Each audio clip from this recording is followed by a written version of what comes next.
Hello મિત્રો, તમારા માટે વધુ એક મસ્ત મજાનો વિડીયો લઈને આવ્યો છું. જે કોન્સ્ટેબલની પરીક્ષામાં 14 તારીખના દિવસે 1 માર્ક્સ તમારો પાકો થઈ જશે. આટલું કરશો તો મેળાઓનું લિસ્ટ તો મોટું છે, પણ જે મોસ્ટ આઈએમપી મેળાઓ કે દર વર્ષે પૂછાતા જ હોય છે તે મેળાઓ વિશે આપણે ચર્ચા કરીશું.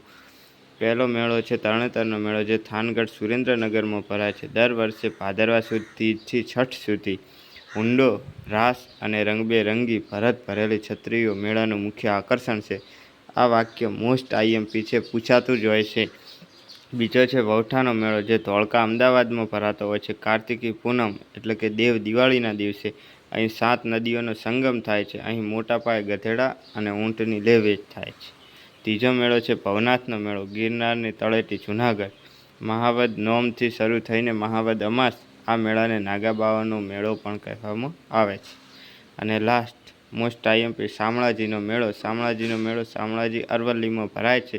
કાર્તિકી સુદ 11થી પૂનમ મેશ્વો નદીના કિનારે ભરાતો આ મેળો ગુજરાતનો સૌથી લાંબો મેળો છે, જે 21 દિવસ ચાલતો છે. તીર્થ અને ગદાસી આદિવાસીઓ કાળિયા ઠાકરમાં ભારે શ્રદ્ધા ધરાવે છે. Thank you. આવા વિડીયો માટે ફોલો કરો, આપણે મહેનત કરતા રહીશું.